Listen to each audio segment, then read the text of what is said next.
I'm going to die tomorrow morning. That's what the Inquisitors tell me anyway when they visit my cell. I've been in here for weeks. I know this only because I've been counting the number of times my meals come. 1 day, 2 days, 4 days, a week, 2 weeks, 3. I stopped counting after that.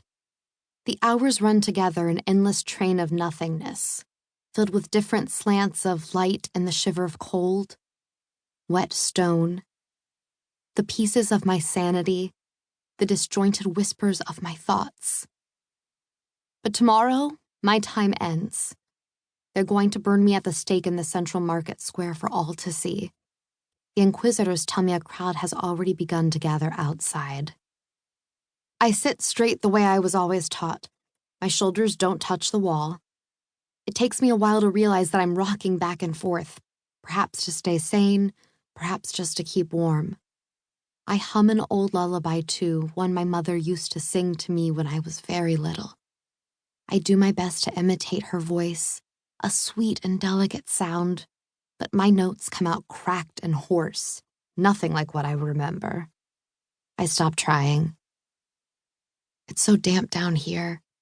Water trickles from above my door and has painted a groove into the stone wall, discolored green and black with grime. My hair is matted and my nails are caked with blood and dirt. I want to scrub them clean. Is it strange that all I can think about on my last day is how filthy I am? If my little sister were here, she'd murmur something reassuring and soak my hands in warm water. I can't stop wondering if she's okay. She hasn't come to see me.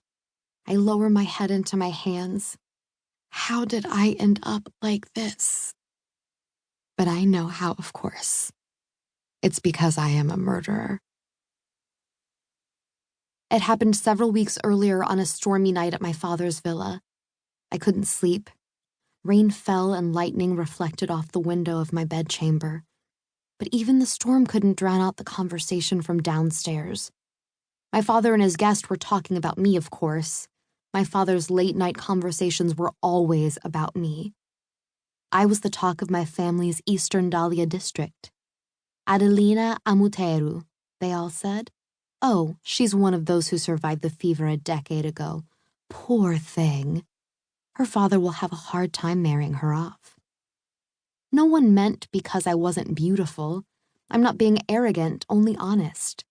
My nursemaid once told me that any man who'd ever laid eyes on my late mother was now waiting curiously to see how her 2 daughters would blossom into women. My younger sister, Violetta, was only 14 and already the budding image of perfection. Unlike me, Violetta had inherited our mother's rosy temperament and innocent charm. She'd kiss my cheeks and laugh and twirl and dream. When we were very small, we'd sit together in the garden and she would braid periwinkles into my hair. I would sing to her. She would make up games. We loved each other once. My father would bring Violetta jewels and watch her clap her hands in delight as he strung them around her neck. He would buy her exquisite dresses that arrived in port from the farthest ends of the world. He would tell her stories and kiss her goodnight.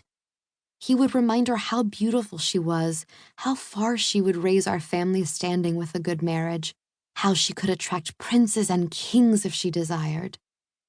Violetta already had a line of suitors eager to secure her hand, and my father would tell each of them to be patient, that they could not marry her until she turned 17. What a caring father, everyone thought. Of course, Violetta didn't escape all of my father's cruelty. He purposely bought her dresses that were tight and painful. He enjoyed seeing her feet bleed from the hard jeweled shoes he encouraged her to wear. Still, he loved her in his own way. It's different, you see, because she was his investment. I was another story.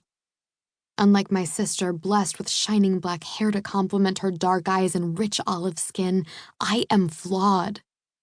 And by flawed, I mean this. When I was 4 years old, the blood fever reached its peak and everyone in Quneitra barred their homes in a state of panic. No use.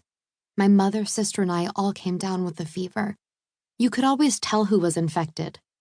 Strange, mottled patterns showed up on our skin.